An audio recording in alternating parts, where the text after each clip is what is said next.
தமிழ் இலக்கியங்களில் இசைக்குறிப்புகள். வழங்குபவர் பேராசிரியர் முனைவர் மணி மாறன் ஐயா அவர்கள்.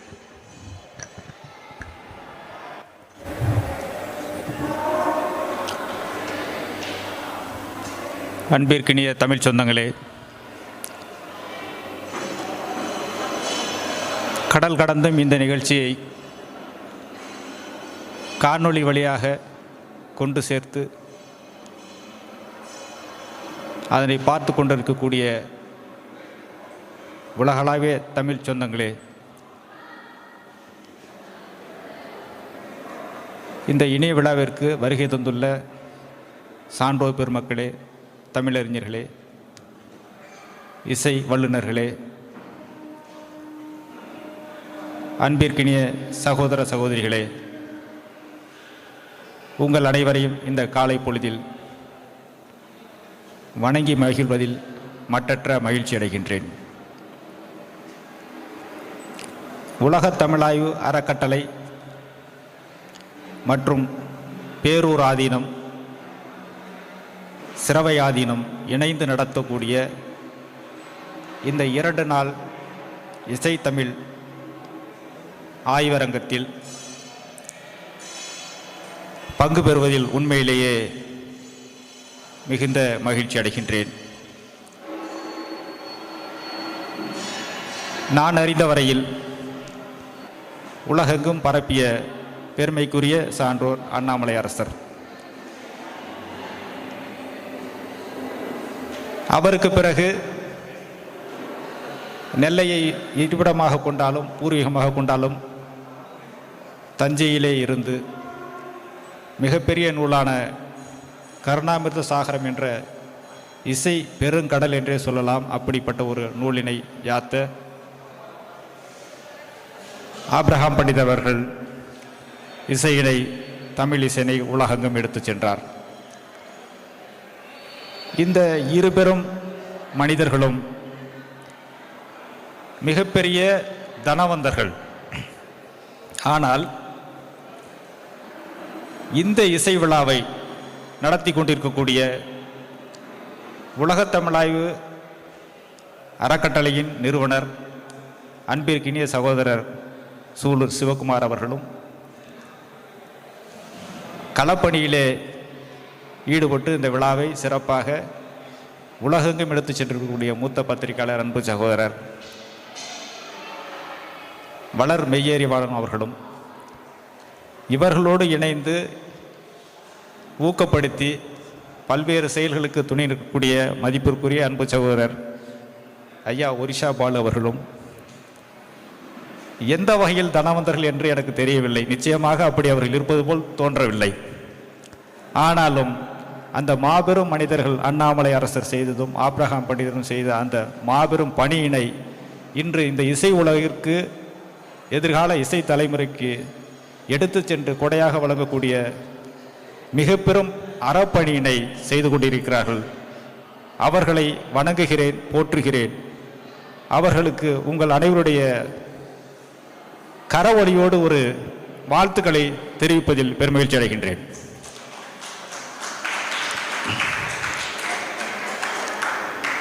நேற்றைய நிகழ்விற்கு தலைமையுரை ஆற்றிய திருக்கைலாய பரம்பரை மெய்கண்ட சந்தானம் பேரூராயணம் ஐயா அவர்களுக்கும், திருப்பெருந்துறை சாந்தலிங்க மருதாசல அடிகளார் 25ஆம் பட்டம் குருமகா சன்னிதானம் அவர்களுக்கும், முன்னிலையற்ற திருப்பெருந்துறை குருமகா சன்னிதானம் 4ஆம் பட்டம் சிரவியாதீனம் அவர்களுக்கும், இங்கே வரவேற்று பேசிய தினேஷ் பாபு அவர்களுக்கும்,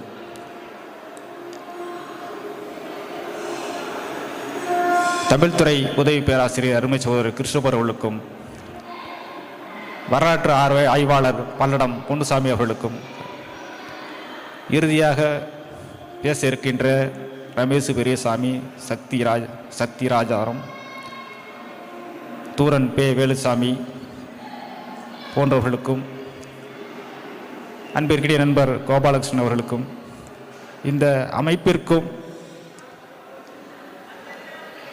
சகோதரர் விஸ்வா அவர்களுக்கும் சூலூர் சிவகுமார் அவர்களுக்கும் அறிமுகம் செய்து வைத்து இந்த மேடையில் நிற்பதற்கு காரணமாக இருக்கக்கூடிய எனது அருமை சகோதரர் பத்திரிகையாளர் சு வீரமணி அவர்களுக்கும்,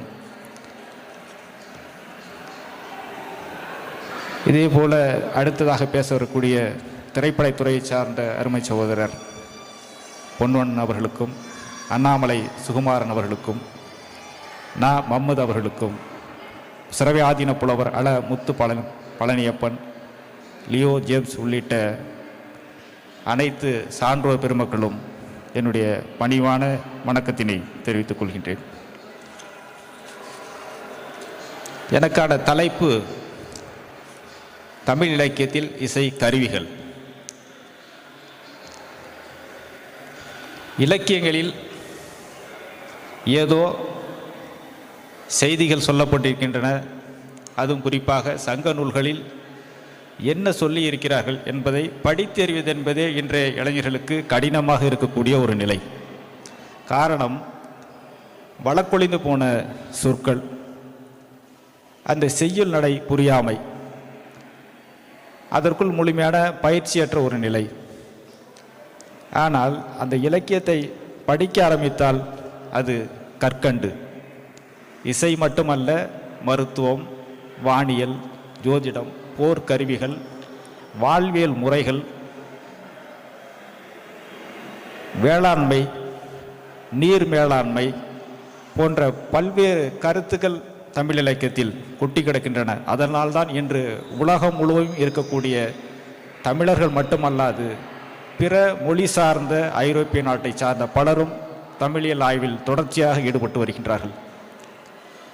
அந்த வகையில் தமிழ் இலக்கியம், சங்க இலக்கியம், பிற்காலத்தில் இருந்த இலக்கியம் எல்லாம் நமக்கு மிக பெரும் கருவூலங்களாக எதிர்கால வாழ்விற்கு திட்டமிடக்கூடிய, அடித்தளமிடக்கூடிய மிக அருமையான செய்திகளை சொல்லக்கூடிய நிலையிலே இருக்கின்றன. அந்த இலக்கியங்களை நாம் அனைவரும் போற்ற வேண்டும், பாதுகாக்க வேண்டும். பொதுவாக பல்கலைக்கழகங்களில், கல்லூரிகளில், அரசு சார்ந்த நிறுவனங்களில் அரசு நிதியோடு இது போன்ற கருத்தரங்குகளை நடத்துவது இயல்பு. இசை பற்றியோ, மருத்துவம் பற்றியோ, வானியல் பற்றியோ நடத்துவார்கள். அங்கே பல்வேறு பேராசிரியர் பெருமக்கள் மேஜையில் இருந்து நூல்களை எடுத்து அதில் இருக்கக்கூடிய குறிப்புகளை வைத்துக்கொண்டு இசையை பற்றி மணிக்கணக்காக பேசுவது உண்டு. ஆனால் கருத்தரங்க நிகழ்வில் அதனால் ஏற்பட்ட பயன் என்ன என்று பார்த்தால் நிச்சயமாக எதுவும் இல்லை என்றே சொல்லலாம். அந்த அளவிற்குத்தான் இன்று பல்வேறு பல்கலைக்கழகங்களில் நடக்கக்கூடிய அமர்வுகள், நிகழ்வுகள் இருக்கின்றன. அவற்றையெல்லாம் தாண்டி தன்னுடைய சொந்த பொருளில், தன்னுடைய நண்பர்களிடமிருந்து கிடைக்கக்கூடிய நன்கொடையை வைத்துக்கொண்டு உண்மையிலேயே ஒரு இசை கருத்தரங்கம் எப்படி இருக்க வேண்டும் என்பதற்கு எடுத்துக்காட்டாக இந்த இசை கருத்தரங்கத்தை அமைத்து நடத்தி செல்லக்கூடிய அன்பு சகோதரர்களை பாராட்ட வேண்டும். இங்கு சொற்பொழிவு மட்டுமல்ல, இடையிடையே இசை கருவிகளும் ஒலித்து கொண்டிருப்பது நம்ம எல்லாம் வியப்பில் ஆழ்த்தக்கூடிய ஒன்றாகும். ஒரு நிகழ்வாக இசை வாசிப்பு, அடுத்ததாக சொற்பொழிவு. சொற்பொழிவாளர்கள் நாங்கள் எங்களுக்கு தெரிந்த கருத்துக்களை, படித்த கருத்துக்களை உங்களிடையே பகிர்ந்துவிட்டு சென்று விடுவோம். ஆனால் அந்த இசைக்கருவி வாசிக்கும் பொழுதுதான் உங்களுக்கு அந்த இசைக்கருவியின் பெயர், அதனுடைய வடிவம், அது எப்படி இருக்கு என்பதை தெரிந்து கொள்ள முடியும். இன்றைய நிகழ்வில் முதலாவதாக கோசை நகரான் அவர்களை பாராட்ட வேண்டும்.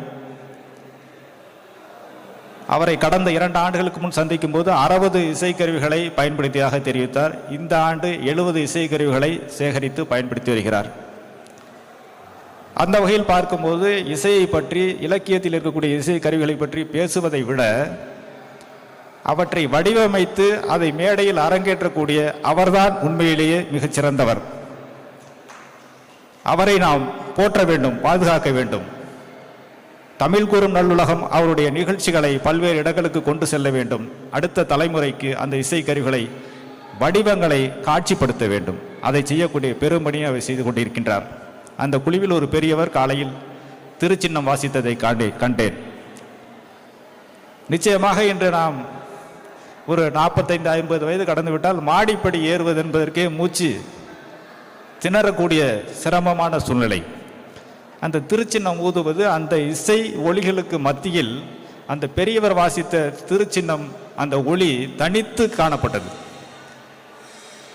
அது அவ்வளவு அழுத்தமாக மூச்சை அடக்கி வெளியிட வேண்டும். அப்படிப்பட்ட திறன்மிக்க ஒரு பெரியவரை அந்த குழு கொண்டுள்ளது. அதைவிட சிறப்பு, பஞ்சமுக வாத்தியம், குடமுழா, குடமுழவு, முழவம், இப்படியெல்லாம் இலக்கியங்களில் சொல்லக்கூடிய அந்த பஞ்சமுக வாத்தியம் என்பது சோழர்கள் காலத்தில் தோற்றம் பெற்று 1000 ஆண்டுகளாக தமிழகத்தில் சிவபெருமானுக்கு மிகவும் பிடித்ததாக, அதுவும் குறிப்பாக திருவாரூர் தியாகேசனுக்கு பிடித்த ஒரு இசைக்கருவியாக வாசிக்கப்பட்டு வந்த ஒரு அருமையான சிறப்புமிக்க இசைக்கருவி. இந்த இசைக்கருவியை வாசித்து கொண்டிருந்தவர் சங்கரமூர்த்தி முட்டுக்காரர் என்ற ஒரு பெரியவர். கிட்டத்தட்ட ஒரு 25 ஆண்டுகளுக்கு முன்னர் அவர் இறந்து விட்டார். இந்த இசைக்கருவியோட சிறப்பு என்னவென்றால், டெல்லியிலே இந்திரா காந்தி தேசிய மையம் என்று ஒரு மையம், சுவடிகளை ஆவணப்படுத்துவதற்காக தோற்றுவிக்கப்பட்ட ஒரு மையம். இந்திரா காந்தி பிரதமராக இருக்கும் பொழுது அந்த மையத்தின் தொடக்க விழாவில் இந்த பஞ்சமுக வாத்தியம் என்ற கருவி திருவாரூரிலிருந்து கொண்டு செல்லப்பட்டு அங்கு இசைக்கப்பட்ட சிறப்புக்குரிய ஒரு இசை. அந்த இசை கருவியினை இந்த கோசை நகரான் குழுவினர் வாசித்தது கண்டு உண்மையிலேயே என் உள்ளம் பூரித்தது. அதை வாசிப்பதற்கான அடுத்த தலைமுறை இல்லை. அவருடைய மகனுக்கு அது பயிற்சி போதவில்லை. அந்த இசைக்கருவியை வாசிப்பதற்குரிய அந்த மியூசிக்கல் நொட்டேஷன் என்று சொல்லக்கூடிய அந்த குறிப்புகளை கொண்ட சுவடி எங்களிடம் எங்கள் நூலகத்தில் பாதுகாக்கப்படுகிறது. நான் தஞ்சை சரஸ்வதிமால் நூலகத்திலிருந்து வருகின்றேன். நண்பர்கள் பலருக்கு தெரியும், தெரியாதவர்கள் ஒரு சிலர் இருக்கலாம். மிகவும் அதிக அளவில் சுவடிகளை கொண்ட ஒரு நிறுவனம். பல்வேறு தலைப்புகளில் சுவடிகள் நிறைந்த நூற்றாண்டுகள் கொண்ட நூலகம். அந்த நூலகத்தின் தமிழ் ஓலைச்சுவடிகள் பிரிவு தலைவராக பணி செய்து வருகின்றேன். அது மட்டுமல்லாமல் அந்த பழந்தமிழ் சுவடிகளில் இருந்து கற்பதற்கு மாணவர்களுக்கு பயிற்சி அளித்து அதன் வழியாக அதில் உள்ள செய்திகளை வெளிக்கொண்டு வருவதற்கும் நூல்களாக படைப்பதற்குமான ஒரு மையம், ஏடகம் என்ற மையத்தை தஞ்சையில் தொடங்கி 4 ஆண்டுகளாக நண்பர்களின் உதவியோடு நடத்தி வருகின்றேன். அதில் பயிற்சி மிக்க மாணவர்களும் நிறைய ஓலைச்சுவடிகளை எழுதி வருகின்றார்கள். இலவசமாக அந்த பயிற்சி வழங்கப்படுகிறது என்பதை உங்களுடைய பகிர்ந்து கொள்வதில் பெருமைப்படுகின்றேன். அப்படிப்பட்ட இசை குறிப்புகளை கொண்ட பழந்தமிழ் சுவடிகள் நிறைந்த நூலகம். அவற்றிலிருந்து பல்வேறு நூல்கள் மலர்ந்த ஒரு நூலகம். தஞ்சை என்றாலே தமிழில் தோன்றிய இயலிசை நாடகம் என்ற முத்தமிழை காக்கக்கூடிய, சொல்லப்போனால் தலைமையகம் என்றே சொல்லலாம் தமிழகத்திற்கு. அவ்வளவு இசை கலைஞர்களையும் இசை நூல்களையும் இசை கருவிகளையும் உருவாக்கி கொண்டிருக்கக்கூடிய இடம். இன்றும் கூட தஞ்சை வீணை என்பது உலகளவில் பெற்று செல்லக்கூடிய ஒரு தயாரிப்பு நிறுவனம், நிலையங்கள் நிறைந்த ஒரு ஊர் தஞ்சாவூர். அது போன்ற இசை பாரம்பரியமிக்க அந்த மண்ணிலிருந்து வந்துள்ள பெருமை எனக்கு உண்டு. ஆதியில் மனிதன், ஒளி, ஓசை. சிவபெருமானினுடைய வடிவங்களை பார்க்கும்போது ஒரு கையில் உடுக்கை, மறு கையில் தீ அகல், ஒளி, சவுண்ட் அண்ட் லைட். இந்த இரண்டிலிருந்து தான் உலகம், இயக்கம், தோற்றம் தோன்றியது என்பதன் அடையாளமாக அதை சிற்பமாக காட்சிப்படுத்தியிருக்கின்றார்கள்.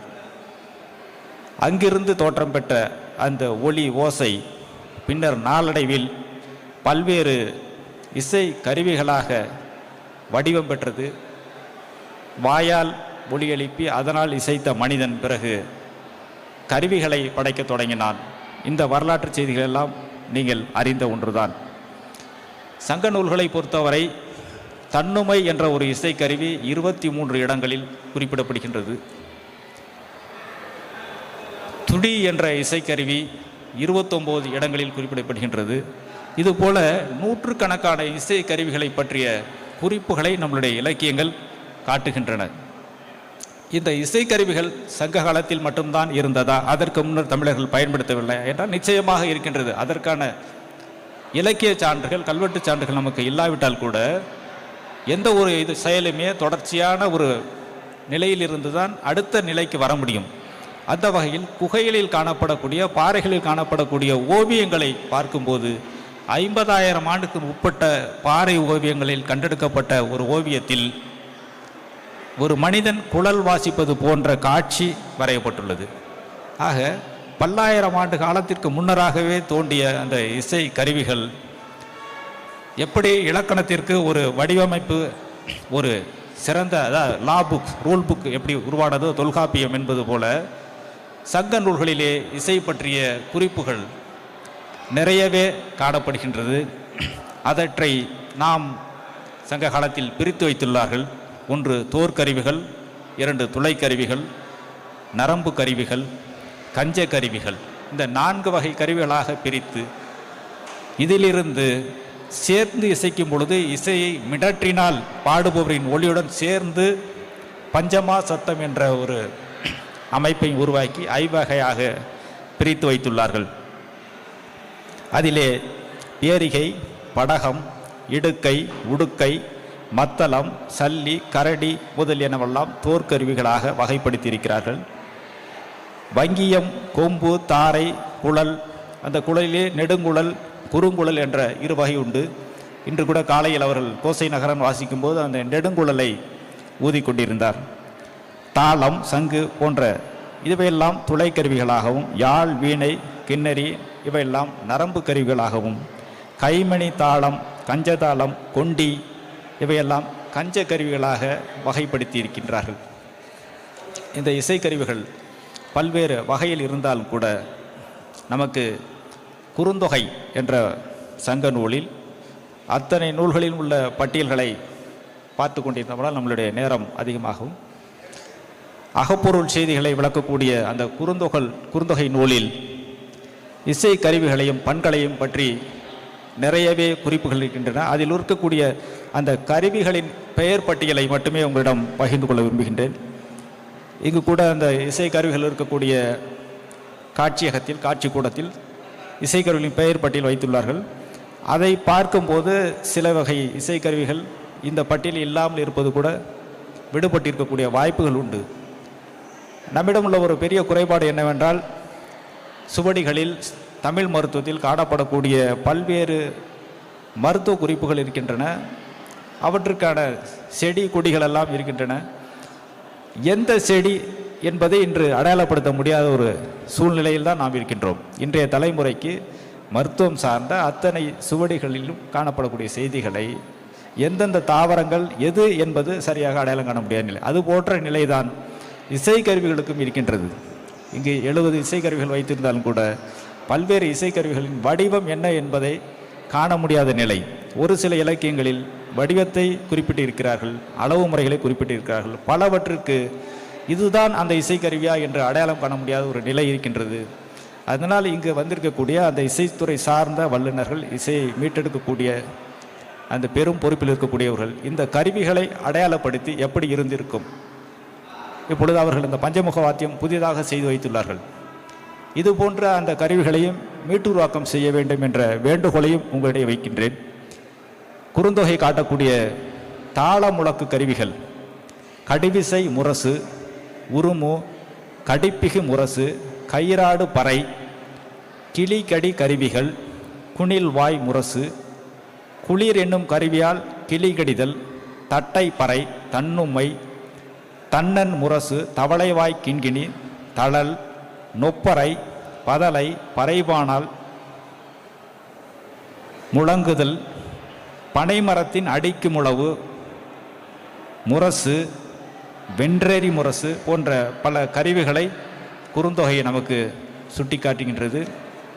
அதிலே கண்டை என்ற ஒரு தோல் பறை, தில்லைஸ்தான கோயில்களில் காணப்படக்கூடிய 1ஆம் ஆதித்தன் கால கல்வெட்டில் இக்கருவி பற்றிய குறிப்பு நமக்கு காணப்படுகிறது. இலக்கியம் மட்டுமல்லாது கல்வெட்டு செய்திகளிலும், செப்பேட்டு செய்திகளிலும், ஓலைச்சுவடிகளிலுமே நிறைய செய்திகள் நமக்கு கிடைப்பதற்கான வாய்ப்புண்டு. ஒரு தேவார பாடல் இசையோடு அமைந்த அந்த ஒரு பாடல் பதிப்புலகில் காணப்படாத ஒரு நிலையில் கல்வெட்டிலிருந்து ஒரு பாடல் மட்டும் கிடைக்கப்பெற்று அண்மையில் சில ஆண்டுகளுக்கு முன்னர் தேவார நூலில் சேர்க்கப்பட்டது. இன்றும் கூட தேவாரத்தில் சில பாடல்கள் பதிவு பெறாமல் இருக்கின்றன. இவற்றையெல்லாம் தேடக்கூடிய பெரும்பணி அந்த கல்வெட்டு சுவடிகள் இலக்கியம் சார்ந்த மாணவர்களுக்கு நிச்சயமாக இருக்கின்றது. அந்த தோல் பறை பற்றி கல்வெட்டிலே காணப்படுகின்றது. அது பிங்கள நிகண்டும் குறிப்பிடுகின்றது. அதே போல கிண்ணறை இசைக்கக்கூடியவர்கள், இவர்கள் ஒரு வகையான இசைவாணர்கள். இந்த இசைவாணர்கள் இசைத்த இசை கருவிகள் எப்படி இருந்தன, ஆண்கள் எப்படி இசைத்தனர், பெண் கிண்ணறர்கள் எப்படி இசைத்தனர் என்பதையெல்லாம் இலக்கியங்கள் காட்டுகின்றன. இவையற்றையெல்லாம் சிற்பங்களிலும் கூட நாம் காண முடியும். இலக்கியம் படிக்கக்கூடியவர்கள் சிற்பங்களையும் கோயில்களுக்கு செல்லும்போது கண்ணுற்றால், இதில் குறிப்பாக தாராசுரம் திருக்கோயில் போய் பார்த்தோமானால் அத்தனை வாழ்வியல் காட்சிகளும் அங்கு காட்சிப்படுத்தப்பட்டிருக்கும். அதில் பல்வேறு இசை கருவிகளை வாசிக்கக்கூடிய காட்சிகளை சிற்பங்களில் கிட்டத்தட்ட மினியேச்சர் சிற்பம், ஒரு உள்ளங்கை அளவு சிற்பத்திலே இசைவாணர்களை பற்றிய காட்சிகள், ஆடல் பற்றிய காட்சிகள், இன்று நாம் அனிமேஷன் என்று சொல்லக்கூடிய இந்த காட்சிகள் எல்லாம் 1000 ஆண்டுகளுக்கு முன்னர் சிற்பங்களில் காட்டிய சிறப்பு உலகெங்கும் வேறு எந்த மொழிக்கும் இனத்திற்கும் கிடையாது. அது தமிழர்களுக்கும் தமிழினத்திற்கும் மட்டுமே உண்டு என்ற பெருமை நாம் நிச்சயமாக கொள்ளலாம். அந்த அளவுக்கு மிகச்சிறந்த காட்சிகளை ஒரு கையங்கல சிற்பத்தில் காட்டுவது மட்டுமல்லாமல், ஒரே காட்சி அடுத்த ஒரு சுவற்றிலும் அதற்கு அடுத்த ஒரு சுவற்றிலும் தொடர்ந்து காட்சிப்படுத்தக்கூடிய காட்சிகளையும் கோயில்களிலே நாம் கண்டறிய முடியும். கோயில்களில்தான் மிகப்பெரிய இசை கருவிகளை எல்லாம் தொடர்ச்சியாக பயன்படுத்தக்கூடிய மரபு இருந்தது, இன்றும் இருந்து வருகின்றது. காலகொள்ளத்தில் நாம் அவற்றை தூக்கி எறிந்துவிட்டு இன்று நாம் கோயில்களுக்கு சென்றோமானால் இசைப்பது என்னவென்று நீங்கள் எல்லாருமே பார்த்திருக்கலாம். பெரும்பாலான கோயில்களில் இன்று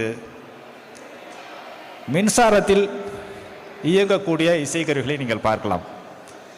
சுவிட்சை போட்டுவிட்டோம்னா அது பாட்டுக்கு டம் டம் டம் டம் டம் டம்னு அடிச்சுக்கிட்டு இருக்கோம். அப்போ இசையை வளர்க்க வேண்டும் என்ற எந்த நோக்கம், எந்த இடத்தில் கோயில்களில் தலமரங்கள் இருப்பது போல கோயில்களில் தான் இசை கருவிகள் செயல்பட வேண்டும் என்ற இடத்தில் இசை கருவிகளுக்கு பதிலாக மின்சாரத்தில் இயங்கக்கூடிய கருவிகள் வந்து விட்டால் நம்மளுடைய மரபு இசையை நாம் எவ்வாறு பாதுகாக்க வேண்டும், எப்படி பாதுகாக்க முடியும்? இந்த நிலையை போக்குவதற்கு கோயில்களில் காணப்படக்கூடிய அந்த இசைக்கருவிகளை இசை கலைஞர்களே வாசிக்க வேண்டும் என்ற ஒரு நிலையை ஏற்படுவதற்கு நாம் இந்த அமைப்பு முயல வேண்டும் என்ற கோரிக்கையினையும் உங்கள் முன் வைக்கின்றேன். சாழல் என்று ஒன்று உண்டு. திருச்சாழல் திருவாசகத்திலே பெரியோர்கள் எல்லாம் அறிந்திருக்கலாம்.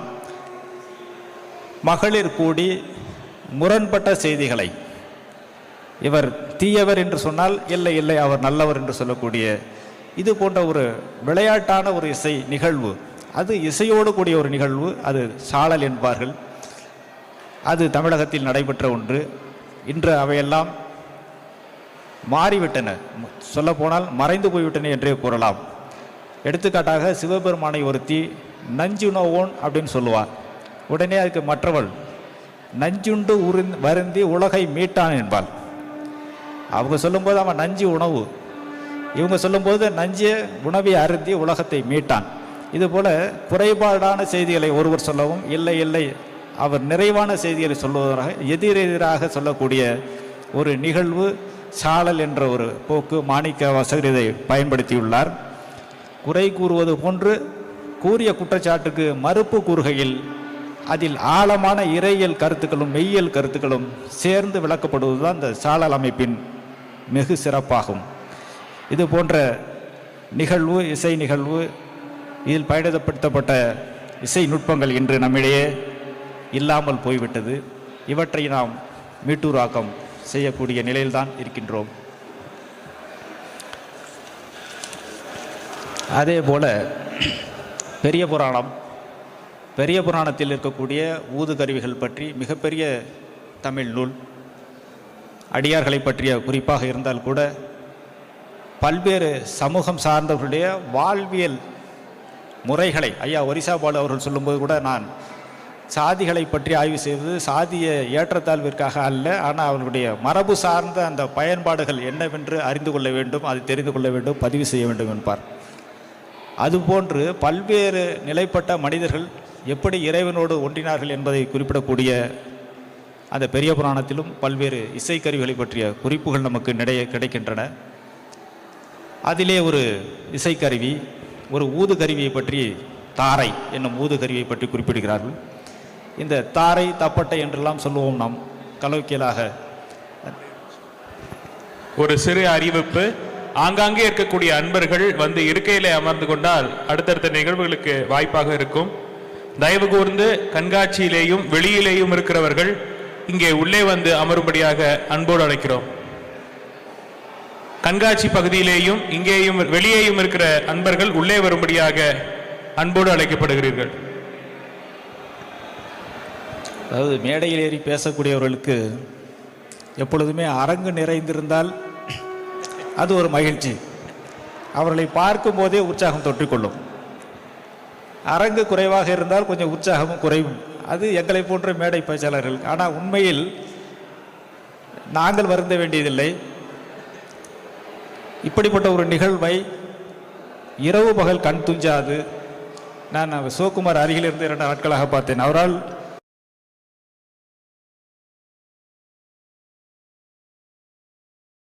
மேடையில் ஏறி பேசக்கூடியவர்களுக்கு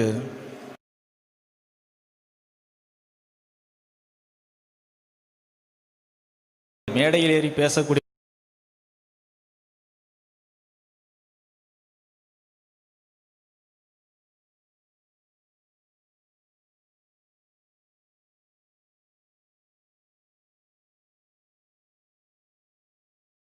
அறிவிக்கக்கூடியதற்காக இருக்கக்கூடிய மரபு சார்ந்த ஒரு இசைக்கருவி. அப்படிப்பட்ட ஒரு இசைக்கருவி ஞானசம்பந்தர் வரும்போது அவருடைய வருகையை அறிவதற்காக ஒலித்ததாக பெரிய புராணம் குறிப்பிடுகின்றது.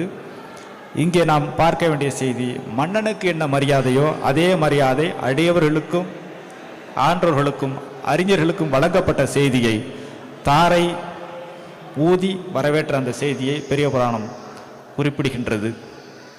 புணர்ந்த மெய்த்தவ குழாத்துடன் போதுவர் முன்னே இணைந்த நித்திலத்து இளங்கொழி நல்கிலர் தாரை அணைந்த மாமறை முதற்களை அகிலமும் ஓதாது உணர்ந்த முத்தமிழ் வீரகன் வந்தான் என ஊத. இங்கே ஒரு அருமையான தமிழ் சொல்லாடல், முத்தமிழ் வீரகன். இது போன்ற தமிழில் இருக்கக்கூடிய பல்வேறு நல்ல அழகிய சொற்கள் எல்லாம் இன்று வழக்கொழிந்து போய்விட்டது. அவற்றையும் இந்த இசையோடு இசை தமிழோடு மீட்க வேண்டும் நாம். அதேபோல் அடுத்த ஒரு பெரிய புராண பாடலில் ஞானசம்பந்தர் வருகையை சின்னம் எனும் கருவியை ஊதி தெரிவித்தனர் என குறிப்பு காணப்படுகின்றது. அந்த திருச்சின்னம் என்ற கருவிதான் இன்று காலையில் கோசை நகரான் குழுவில் ஒரு பெரியவர் 2 ஊது குழாய்களை வைத்து வாசித்த ஒரு கருவி என்பதை பெருமையோடு பார்க்க முடிகின்றது.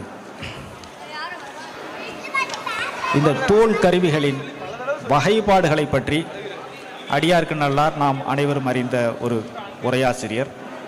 அவர் ஒரு வகைப்பாடுகளை குறிப்பிடுகின்றார். 7 வகையாக வகைப்படுத்தி குறிப்பிடுகின்றார். அகமுழவு, அகப்புறமுழவு, புறமுழவு, புறப்புறமுழவு, பண்ணமை முழவு, நான்முழவு, காலை முழவு. இதில் அகமுழவு என்பது மத்தளம், சல்லிகை, இடக்கை, கரடிகை, பேரிகை, படகம், குடமுழா. அகப்புறமுழவு தன்னுமை, தக்கை, தகுனித்தம். புறமுழவு என்பது கணப்பறை, கணங்கள் வாசிக்கக்கூடிய கருவியாக கணப்பறை. சிவபெருமானை கைலாயத்திலிருந்து அவர்கள் காவலாக இருக்கக்கூடிய அந்த பூதகணங்கள் என்று சொல்வோம். இந்த பூதகணங்கள் பற்றிய காட்சிகள் தேவாரத்தில் பல இடங்களில், இலக்கியத்தில் பல இடங்களில் குறிப்பிடப்படுகின்றது. சிற்பங்களிலே நாம் அனைத்து கோயில்களிலும் காணலாம். அந்த கோயில் விமானத்தின் பீடப்பகுதியில் அந்த பூதகணங்களை சிற்பங்களாக காட்சிப்படுத்தியிருப்பர். அந்த பூதகணங்கள் கைத்தாளமிட்டு ஓசை எழுப்புவது, ஊதுகுழல் வைத்து ஓசை எழுப்புவது போன்ற இசைக்கருவிகள் வாசிக்கக்கூடிய அந்த காட்சிகளை எல்லாம் கோயிலுக்கு செல்லக்கூடியவர்கள் இனி கண்ணுற்று பார்த்தால் தெரிய வரும். அந்த இசைக்கருவிகள் அவற்றுள் ஒன்று கணப்பறை. புறப்புற முழவு என்பது நெய்தற்பறை. பண்ணமை முழவு என்பது 4 வகையான வீர முழவுகள், முரசு, நிசாலம், துடுமை, திமிழை. நான்முழவு என்பது நாளிகை பறை. காளை முழவு என்பது துடி. இவற்றை அடியார்க்கு நல்லார் வகைப்படுத்தி இருக்கின்றார். அவர் வகைப்படுத்திய தோல் கருவிகள் 31 வகையான தோல் கருவிகளை குறிப்பிட்டுள்ளார். அவற்றுடைய பெயர் பட்டியலை மட்டும் வேகமாக வாசிக்கின்றேன். இவற்றுள் இன்று வழக்கொழிந்தவை எவை, எவற்றை மீட்டெடுக்க வேண்டும் என்பதை இசை அறிஞர்கள் பார்க்க வேண்டும். பேரிகை, படகம், இடக்கை, உடுக்கை, மத்தளம், சல்லிகை, கரடிகை, திமிழை, குடமுழா, தக்கை, கணப்பறை, தமருகம், தன்னுமை, தடாரி, அந்தரி, முழவு, சந்திரவளையம், மொந்தை, முரசு, கண்விடு தூம்பு, நிசாலம், சிறுவரை, துடுமை, அடக்கம், தகுனிச்சம், விரலேறு, பாகம், உபாங்கம், நாளிகை பறை, துடி, பெரும்பறை. இந்த 31 வகையான இசைக்கருவிகளை அடியார்க்கு நல்லார் குறிப்பிட்டுள்ளார். இவற்றுள் எவையெல்லாம் இன்று நம்முடைய வழக்கில் இல்லை என்பதை அறிய முடியும், அறிந்து கொள்ள ஒரு வாய்ப்பாக இந்த கருத்தரங்கத்தை கருதுகின்றேன்.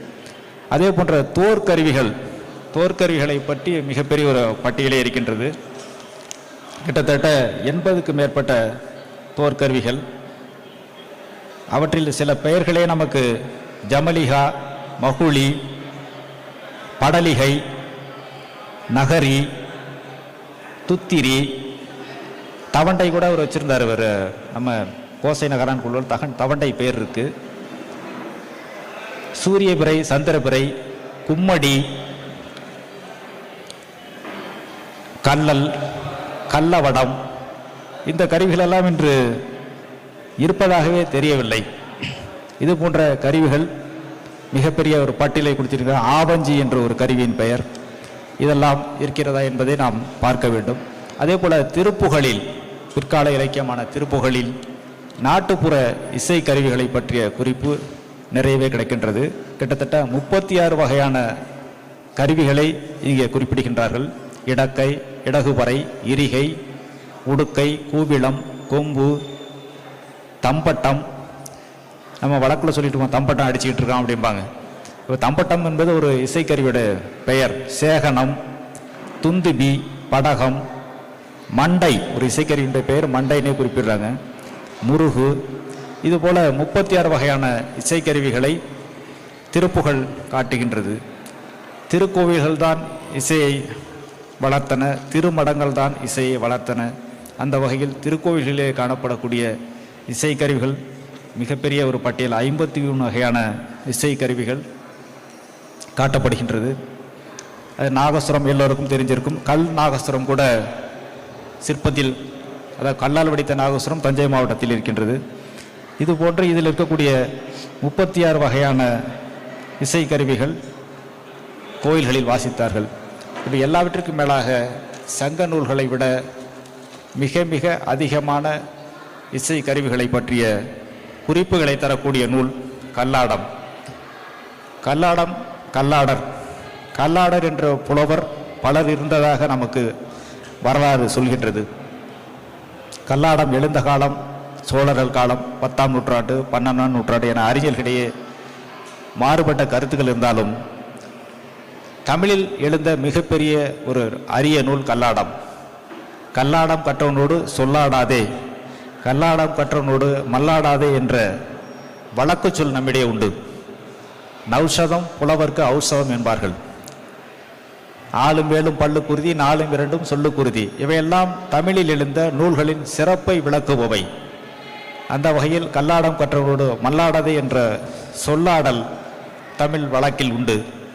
அப்படிப்பட்ட அந்த நூலில் இசைக்கருவிகளை பற்றிய குறிப்புகள் ஏராளமாக கிடைக்கின்றன. அந்த இசைக்கருவிகளில் அளவு முறைகள், எவ்வாறு அந்த வடிவம் இருந்தது என்ற குறிப்புகள் எல்லாம் கல்லாடத்தில் இருந்து நாம் நிறையவே எடுக்க முடியும். அந்த வகையில் மிகப்பெரிய அந்த அரிய நூல் கிட்டத்தட்ட 150 ஆண்டுகளுக்கு முன்னர் திருச்சிராப்பள்ளி மீனாட்சி சுந்தரம் பிள்ளை அவர்களால் ஓலைச்சுவடிகளிலிருந்து மூலம் மட்டுமே பதிப்பிக்கப்பட்டது. இன்னும் தமிழுக்கு மிக பெரும் கொடையாக இருக்கக்கூடிய தமிழ் ஓலைச்சுவடிகள் முழுமையாக பதிப்பிக்கப்பட்டுள்ளதா என்றால் இல்லை என்றே சொல்லலாம்.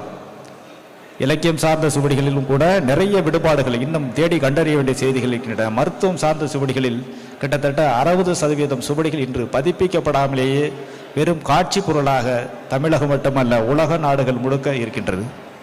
இவற்றையெல்லாம் யார் செய்வது, எப்பொழுது அவற்றையெல்லாம் மீட்டெடுக்கப் போகிறோம் என்பது ஒரு பெரும் கேள்வியாக இருக்கின்றது.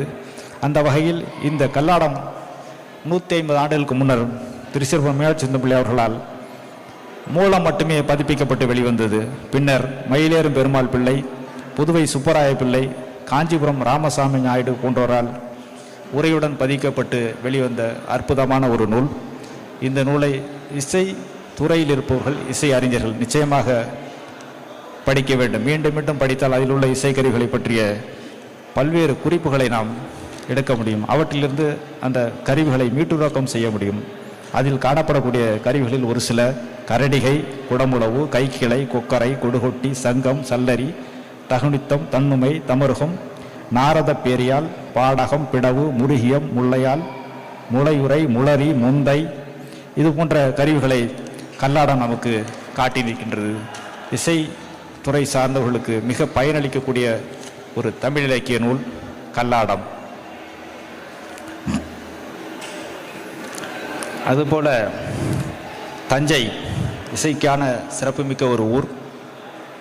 தஞ்சைக்கு அண்மையில் இருக்கக்கூடிய புதுக்கோட்டை மாவட்ட பகுதியை சார்ந்த குடுமியான் மலையில் இசை சார்ந்த கல்வெட்டு மிக பெரும் பாறைக்கு அடியில் செதுக்கப்பட்டுள்ளது. இலக்கியங்களை அச்சு நூலாக கொண்டு வந்த பெரும் பணியில் சுவடிகளுக்கும் கல்வெட்டுகளுக்கும் பங்குண்டு. அவற்றிலிருந்து தான் நாம் இன்று எல்லாவற்றையும் நூல்களாக படிக்கின்றோம். குடுமியான் மலை கல்வெட்டில் மிகப்பெரிய இசை நுட்பம் நோட்ஸ் என்னக்கூடிய அது அமைந்துள்ளது. அதே மாதிரி தஞ்சையில் இங்கே நேற்று இசை மூவருக்கும் அவர்களுடைய திருவுருவ படங்களை திறந்து வைத்தார்கள் மடாதிபதிகள்.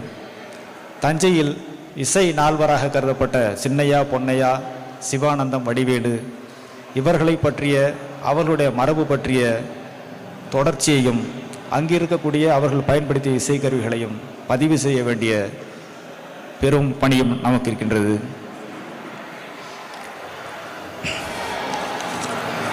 இதுபோன்று இன்னும் பல இசை சார்ந்த இலக்கியங்களில் தன்னுமையை பற்றி கூறும்போது இருவியல் உயர்த்தி செருநிலை இரட்ட இருதலை குவிந்த நெட்டுடல் தன்னுமை அப்படின்னு பாடல். தன்னுமைங்கிறது மத்தள வகையில் இருக்கக்கூடிய ஒரு வகையான இசைக்கருவி. நீண்ட உடல், 2 பக்கத்திலையும் குவிந்த தலை, 2 தலையிலையும் எவ்வளோ கடிப்புகளை கொண்டு தாக்கி முழக்கப்படும் அப்படிங்கிறத பற்றிலாம் குறிப்புகளாக நமக்கு கல்லாடத்தில் இருக்கக்கூடிய பாடல்களிலிருந்து கிடைக்கிது. கொக்கரை, தகுனித்தம், கரடிகை, இந்த இசைக்கருவிகள் எவ்வாறு இசைக்கப்படுகின்றன, அதன் ஒளி எப்படி இருக்கும் என்ற செய்திகள் எல்லாம் இலக்கியங்கள் சுட்டி நிற்கின்றன.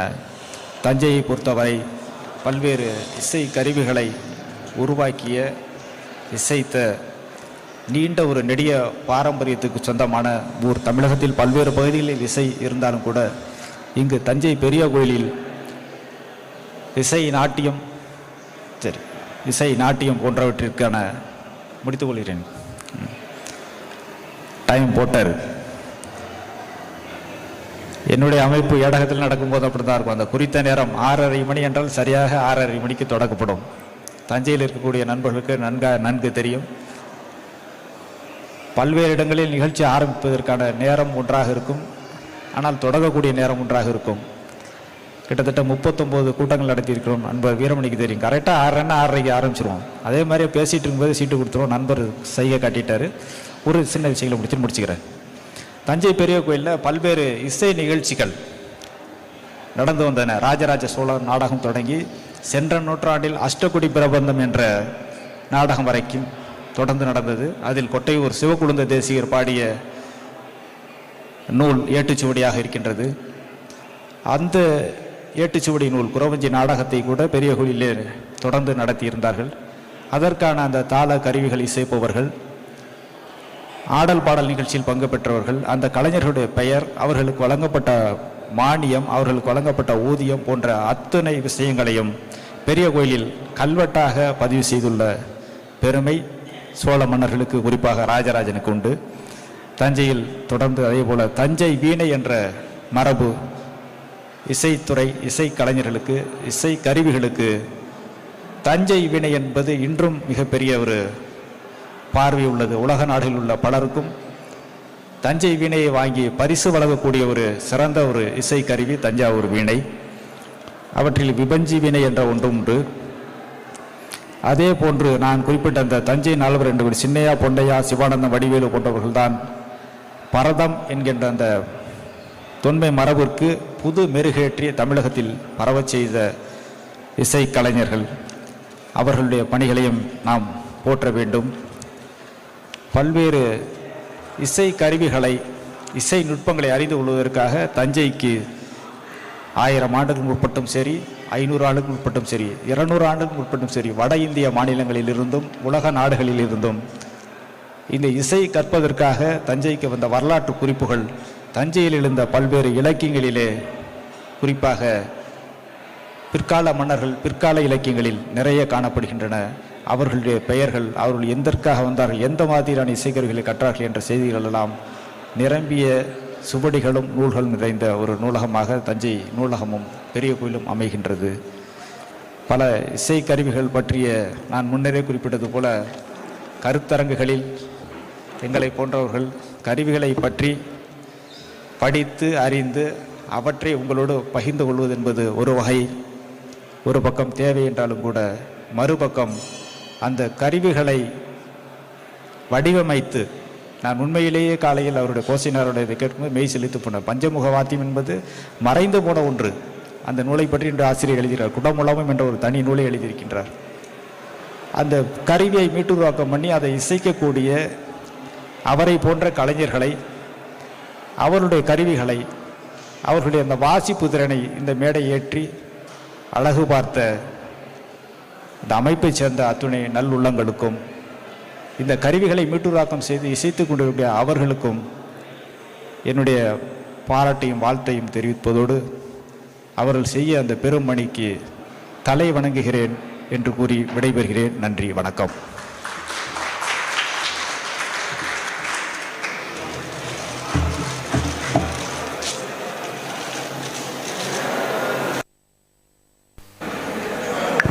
தமிழ் இலக்கியங்களிலே இசைக்குறிப்புகள் என்ற பொருண்மையிலே உரை வழங்கிய முனைவர் மணி மாறன் ஐயா அவர்களுக்கு நன்றியை தெரிவித்துக் கொண்டு